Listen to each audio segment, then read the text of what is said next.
ilaha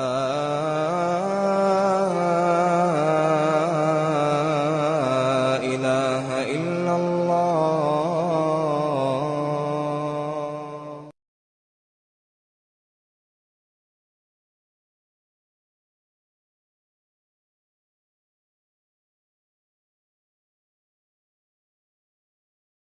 De mon vrai nom, je m'appelle Olivier Nardin, je suis un artiste, en tout cas à la base. J'ai un nom d'artiste, c'est James Dino. Et j'ai grandi à Waterloo. J'ai 32 ans, mais là je suis sur Bruxelles quand même depuis, je dirais, une bonne dizaine d'années au moins.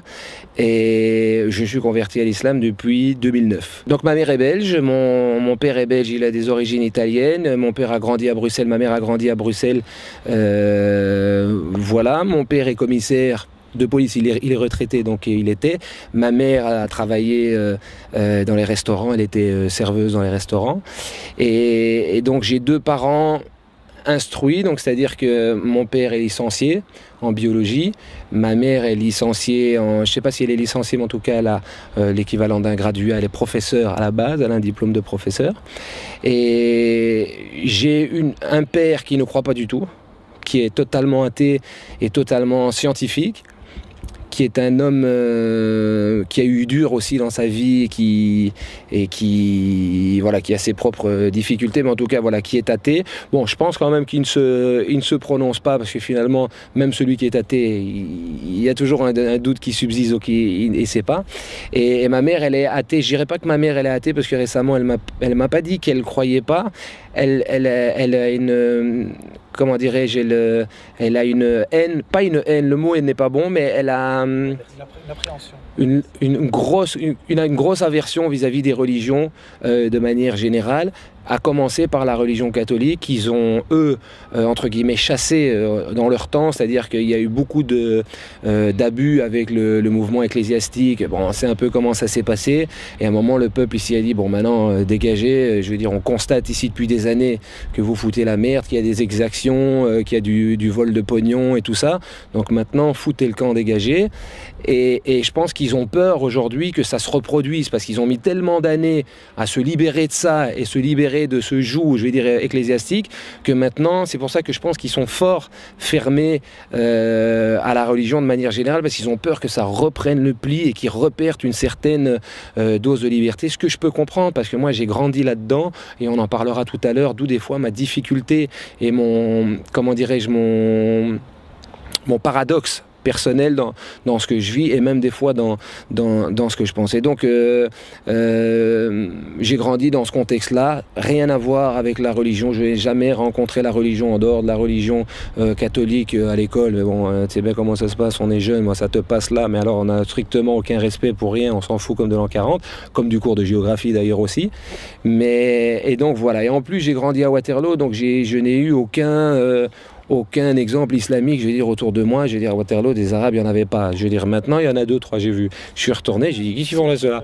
J'ai dit, c'est quoi, il y a pognon ici, c'est. Et peut-être leurs parents avaient un snack qui a bien marché ou quoi, ils sont partis s'installer là-bas. C'est possible, c'est possible. Mais, non, est-ce que je voulais dire. Non, mais c'est vrai que donc, je n'ai pas eu d'exemple, je vais dire, musulman, aucun, en tout cas, durant ma jeunesse et durant jusqu'à mon arrivée à Bruxelles, donc c'est-à-dire assez tard quand même, vers 20 ans, quoi.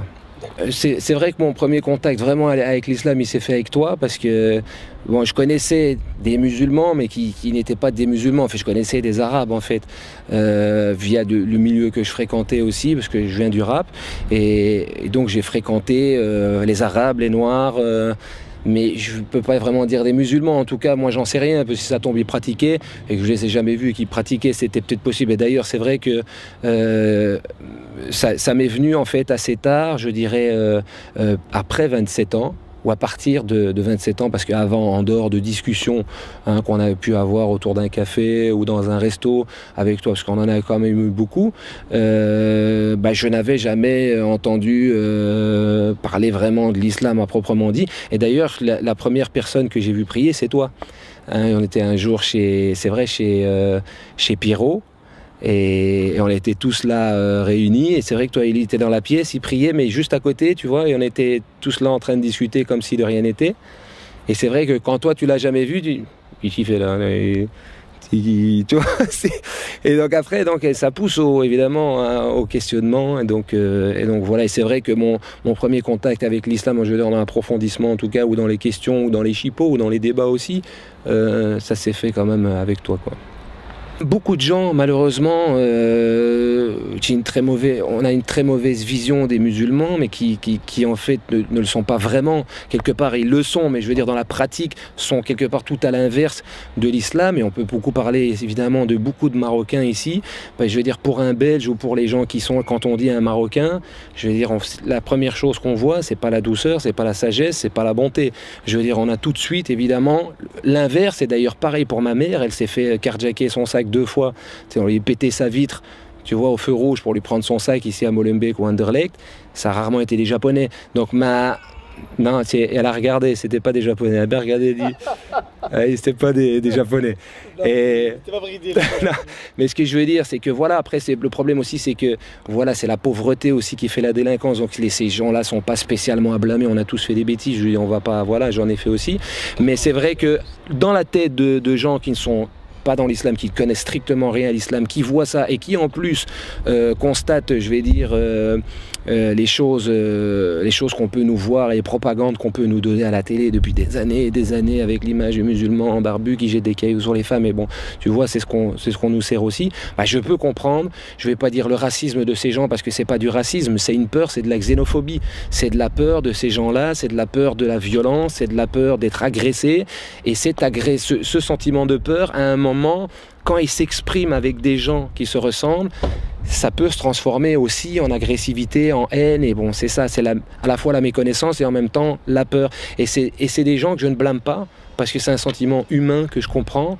Et quand on a peur ou quand on se sent menacé et qu'on ne connaît pas en plus, on ne fréquente pas, et donc c'est comme ça que les guerres se font, les clans se font, et donc c'est quelque chose que je peux comprendre, parce que je suis un peu maintenant des deux camps, et c'est quelque chose que je peux comprendre. Donc voilà, c'est pour tout ça, pour expliquer que la vision des musulmans que j'avais, c'était les Arabes de Bruxelles, ou les Arabes de France, les Algériens de France, vis-à-vis du ghetto, vis-à-vis du rap, et vis-à-vis de ce qu'on a pu voir dans les clips, et dans la musique, quoi. En fait, donc je l'ai dit tout à l'heure, ça s'est pas passé à 27 ans, je me suis trompé, c'était à 29 ans, c'était en 2009, donc j'avais 29 ans. Et bon, après avoir eu moult discussions avec toi pendant des années, j'ai trouvé évidemment dans cette religion une logique en fait totale, vis-à-vis de Dieu, vis-à-vis des choses, vis-à-vis du respect des choses. Je veux dire, j'ai compris, c'est-à-dire ce dont on parlait. Je veux dire, c'est assez. L'islam est une religion quand même logique. Je veux dire, beaucoup plus évidemment que le catholicisme, où des fois tu sens qu'ils ont chipoté derrière. Et donc il y a des trucs, c'est vrai. Mais non, mais c'est vrai, il y a des fois des trucs où tu te dis, bon, il y a des fois un manque de logique, tu peux chipoter, quoi. Donc c'est ce que je veux dire. Et donc, mais voilà, j'y pensais en fait déjà depuis un certain bout de temps. Et puis un jour, je me suis dit, bon, ben voilà, maintenant il faut que tu passes le pas. Et donc le lendemain matin, je suis allé à la mosquée du Cinquantenaire. Et donc je suis allé à la mosquée, en fait les bureaux étaient fermés, et donc j'ai commencé à marcher, tu vois, autour de la ville. Là, il a commencé à dracher, mais quand je te dis dracher, une drache, mais nationale, mais pendant 1 heure, tu vois. J'ai comme ça marché comme ça tout au truc, tu vois, sous la pluie. Puis je suis arrivé à la mosquée, je suis monté dans le bureau. Et donc là, j'ai dit, bon ben voilà, j'ai envie de maintenant me convertir et tout ça. Il m'a demandé, est-ce que tu connais 5 piliers, voilà. Il m'a rappelé les 5 piliers. Il m'a dit, écoute, rentre chez toi, réfléchis encore un petit peu. J'ai dit, bon ben écoute, si je suis venu ici, c'est parce que j'ai un peu réfléchi quand même. Sinon, je suis pas venu ici sur un coup de tête non plus. Bon, ceci étant dit, je savais pas vraiment à quoi je m'engageais non plus. Au moment où je suis allé, j'avais une envie vraiment à un moment de mettre en application et tout, mais sans me rendre compte non plus de quelque part la difficulté pour un Européen comme moi, pour un Belge comme moi qui vient du milieu d'où je viens, qui a le parcours, tu vois, de passer après à une pratique, je veux dire, impeccable, et je veux dire même déjà à une pratique des 5 piliers. Déjà, si tu t'en tiens à ça, quand tu viens d'une vie de débauché, entre guillemets, c'est déjà, il faut déjà un peu s'accrocher. mosquée. Donc voilà, mais bon, ceci étant dit, je me suis converti. Alors il m'a dit, ben, donne-moi ta carte d'identité, je vais te mettre dans le fichier. J'ai dit, pourquoi fichier, j'ai pas envie d'être dans un fichier. Bref, bon, finalement je l'ai fait. Et alors il m'a donné cette petite valise islamique impeccable, avec une petite valise de cuir brun, avec une petite latte, avec un Coran, avec après on a prié pour les enfants avec des petits dessins. Et donc voilà, avec quelques bouquins, et je suis reparti donc avec ma petite valise islamique à la maison. Et donc voilà, tu es venu après chez moi. Et donc je t'ai dit voilà que j'allais aller à la mosquée et tout ça. Et puis tu m'as dit viens, on va à la mosquée prier. Et puis moi je t'ai dit mais non, je préfère d'abord parce que je connais pas, je préfère un peu apprendre et tout. Et puis tu m'as dit non, viens et t'apprendras sur le tas. Mais donc voilà, et puis là j'ai commencé et puis j'ai appris à prier les petites sourates, le tashahoud, etc., etc. Puis c'était parti quoi. Moi j'ai toujours cru en Dieu quand même. J'étais quand même un garçon assez mystique, je dirais. C'est-à-dire que j'étais quand même toujours, j'ai toujours cru, je veux dire, en l'au-delà. Donc évidemment, le fait que Dieu soit unique et tout puissant, évidemment, moi ça me paraît tout à fait logique. Après, ce qui m'a plu aussi, évidemment, c'est le fait d'avoir les 5 prières, de la façon dont elles se faisaient, de la façon de se faire les ablutions avant, de se nettoyer avant, la façon de faire la prière en elle-même, de se tourner dans une certaine direction et d'avoir aussi des prières qui sont cadrées sur le rythme solaire, c'est-à-dire sur le rythme de la nature. C'est-à-dire que le fait d'avoir des prières cadrées sur le rythme de la nature, tu peux pas être plus en accord avec la nature, c'est pas possible. Donc ça, c'est évidemment un argument de choc. Et puis alors aussi le jeûne, bon ça tu le retrouves dans toutes les religions, le fait d'un moment de pouvoir t'abstenir et de pouvoir faire des efforts. En fait voilà, c'est vrai que c'est une religion où il faut, je vais dire, prouver quoi. C'est-à-dire qu'il faut faire des efforts en permanence. Donc c'est une religion quand même qui te pousse au progrès. Ça te pousse vers l'action et parce que t'as jamais envie, il faut être honnête, je veux dire, je parle pour moi, j'ai toujours été un fainéant, t'as jamais envie d'y aller, c'est comme quand tu veux aller à la piscine, tu sais qu'il faut y aller mais t'as pas envie, donc c'est quand même une religion quand même qui te pousse toujours à y aller. Et alors c'est vrai que les gens me disent souvent ah ouais mais c'est une religion, c'est toujours le bâton, la carotte, si tu fais un truc on te donne un petit truc à manger, une récompense, et si tu fais mal le truc on te donne une punition et tout. Bon, ça c'est souvent ma mère qui me disait ça, mais je lui disais comment tu as éduqué tes enfants. Je veux dire, tu as aussi éduqué tes enfants à la carotte et au bâton. On éduque les enfants comme ça, tu vois. Donc je veux dire, un enfant, quand tu veux le protéger, d'ailleurs c'est ce que j'explique souvent vis-à-vis des limites, parce qu'en fait c'est une religion qui donne des limites, et c'est très très important. Les limites pour l'humain, on en a besoin pour notre santé mentale. On voit les gens qui ont manqué de père ou qui ont manqué de ce rôle qui est là pour donner des limites. On sent que c'est des gens qui sont partis en schnaps parce qu'ils n'ont pas de cadre, et à un moment, et voilà. Et donc moi l'exemple toujours que je donne, l'image que je donne, c'est imagine si tu as un jardin avec des clôtures et que derrière les clôtures il y a un étang, et que toi tu as un fils et que tu le laisses jouer dans le jardin. À un moment tu vas lui expliquer va pas au-delà de la barrière parce que il peut t'arriver des bricoles. Après tu vas voir ton fils, il va se rapprocher de cette barrière parce qu'il est curieux, il veut voir. À un moment tu vas venir, tu vas dire écoute, je t'ai dit de pas y aller, et puis après tu vas le revoir, il est en train de monter sur le truc. C'est possible que tu lui mettes une gifle, ou que tu essayes en tout cas de le brusquer, je veux dire physiquement, ou en tout cas plus sévèrement, plus énergiquement, pour qu'il comprenne que s'il reva sur cette barrière, il peut lui arriver des bricoles. Donc tu vas essayer de marquer le coup, mais en fait quelque part pour le protéger, parce que tu sais très bien que s'il passe cette barrière, il va se noyer. Donc c'est des limites qui servent à protéger en fait. Et je pense que voilà, le Seigneur agit comme ça avec nous aussi. Pense qu'il est dur quand même avec nous sur les sanctions qu'il y a et sur les punitions qu'il y a et sur on va dire les conséquences du fait de dépasser ses limites, mais dans un but d'amour pour nous en préserver quelque part. Et nous, je pense qu'à mon avis, il sera plus miséricordieux peut-être, bon, c'est une opinion, que ça, mais en même temps, il sait très bien qu'on ne fonctionne que comme ça, quoi. Qu'on ne fonctionne quelque part qu'à la punition et qu'à la peur, parce qu'il sait comment il nous a fait aussi, donc il connaît les émotions, et c'est vrai, c'est un truc qui fonctionne. Maintenant, si je devais donner une phrase qui m'avait marqué, en tout cas qui moi m'avait marqué, et en rapport avec ce qu'on disait, avec ce que j'avais vu des Arabes et ce que je peux voir des Marocains parfois quand je vois comment les pères éduquent leurs fils, que chaque fois qu'on parle de l'éducation des enfants marocains, on parle de ceinture, on parle de coups, et après on s'étonne qu'ils sont violents dans la rue. Et moi j'ai toujours cité une phrase évidemment du prophète, que la paix soit avec lui, m'a marqué et qui est très importante pour moi et que je répète en fait en permanence. Il disait: soyez doux avec les gens, ne faites pas fuir les gens. Et ça s'adresse aux musulmans aussi, parce qu'il y a énormément de musulmans qui sont durs et qui sont tout à l'inverse de ce que l'islam leur demande, et qui par cette dureté, même une dureté de parole, on ne parle pas d'une dureté de coups, même par cette dureté-là font fuir les gens. Et donc là, quelque part, le boulot n'est pas fait. T'as beau être musulman, te prétendre musulman, faire tes prières, je veux dire, tant que tu n'as pas compris la douceur, il te manque quelque chose, parce que les choses ne se font qu'en douceur, tu vois. Et donc ça s'adresse à la fois évidemment aux musulmans qui sont trop comme ça, et à la fois aussi surtout, je suis déjà commencé par les parents musulmans. Des fois que j'ai dit: t'éduques ton gosse, tu vas les mettre des coups de ceinture. J'ai dit: qu'est-ce que tu veux qu'ils comprennent après de l'islam, de la douceur, enfin tu vois, moi ça me paraît fou, quoi. Donc voilà, ça c'est une phrase qui moi m'a marqué, parce qu'il faut s'en souvenir, et parce que l'islam a une image de dureté aussi, de par la propagande, mais aussi de parfois je parle surtout ici en Europe, en France et en Belgique, un comportement de ceux qui sont les représentants de l'islam malgré eux, parce qu'ils le sont de naissance, et qui sont tout à l'opposé de ça, et qui font évidemment fuir les gens, et de la religion et des musulmans, quoi.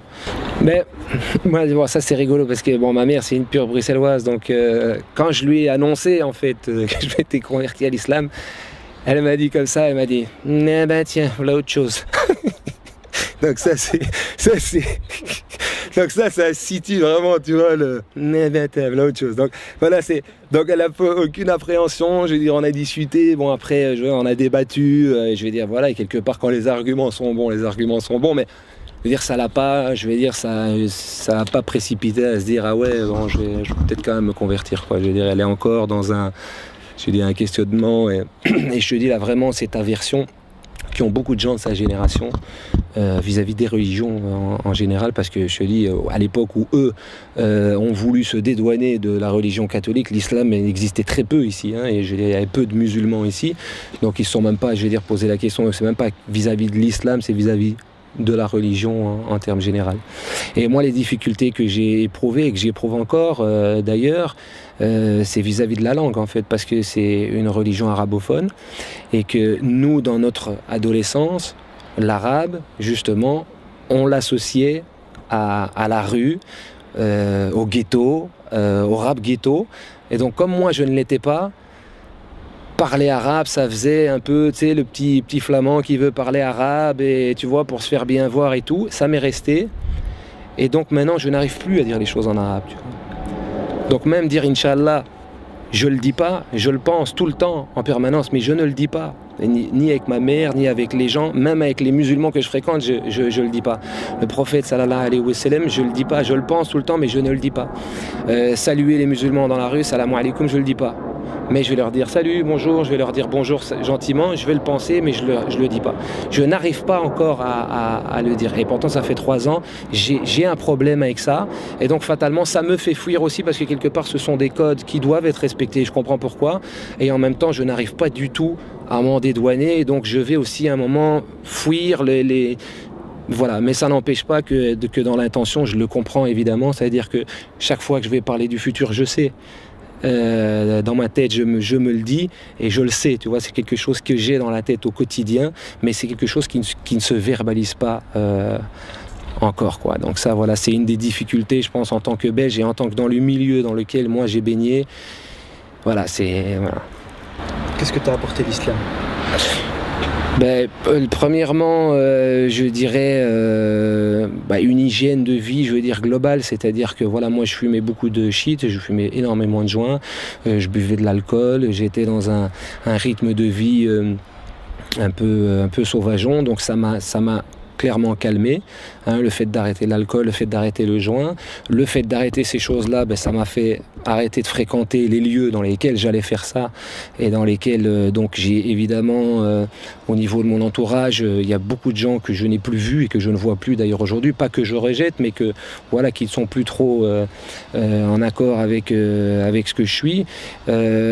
Ça m'a apporté l'envie de me caser, je le dirais comme ça, parce que là aussi il y a aussi toute une question, je veux dire, de coutumes et d'histoires qui sont difficiles dans ma position à gérer, mais bon, encore une fois, l'intention y est, c'est d'un moment de se mettre avec une femme et d'arrêter de dire ok, maintenant c'est bon, la femme, le dossier femme, c'est fait, et maintenant il n'y a plus besoin de, tu vois, c'est ça, c'est évidemment quand on dit que le mariage c'est 50% de la religion, c'est pour ça, c'est d'un moment de dire écoute, clôture ce dossier, parce que si tu ne le clôtures pas, tu vas être comme ça et tu auras toujours envie, et tout le temps en permanence jusqu'à la fin de ta vie, et ça va causer des soucis, il va y avoir des histoires, il va y avoir des trucs et tout, et donc à un moment, clôture le dossier gonzesse, prends-toi-en une. Non, mais on peut encore chipoter aussi, parce que par exemple dans l'islam sont autorisées donc 4 épouses avec plein de règles, tu le sais, il y a tout un tas de règles que je ne connais pas d'ailleurs, mais là aussi on peut s'interroger, on ne pourra jamais en parler, je veux dire, avec des gens qui sont pour l'instant dans un moment où, comme j'expliquais tout à l'heure, qui sont eux-mêmes dans une aversion, tu ne pourras pas en discuter, alors que quelque part ici, beaucoup d'hommes, en cas de femmes je veux dire, mais de manière totalement sans règle, là pour le coup, sans aucune règle, et là justement c'est allez vas-y que je te la pique, et vas-y que je tire, et il y a combien de meurtres vis-à-vis de ça, l'autre qui pète un plomb, l'autre qui bazar, et quelque part si le Seigneur nous les autorisé, c'est parce que je pense qu'il sait qu'on en a besoin aussi, et que voilà, on reste des humains, et c'est vrai que là je pense que c'est un dossier très sensible et très compliqué pour les hommes en général, musulmans ou pas. Et donc voilà, mais en tout cas moi ça m'a apporté ça, le fait, parce qu'avant j'étais pas casé, le fait de me caser, d'avoir un toit, et puis d'avoir une famille, et puis d'avoir quelque part cet endroit où tu rentres tout le temps, et plutôt que d'aller rien foutre dans un café avec des bonhommes qui sont là attisés, toi tu rentres chez toi, t'es tranquille, t'as ton petit sofa, t'es avec ta femme, tu manges, toi t'es à la maison, t'es en sécurité, et tout se passe bien, et tout est plus calme, et la nuit t'as rien à faire dehors, on le sait, on sait comment ça se passe, et toi la nuit t'es tranquille chez toi, et donc ça m'a évidemment apporté, on va dire, une sagesse, je vais dire, générale, quoi.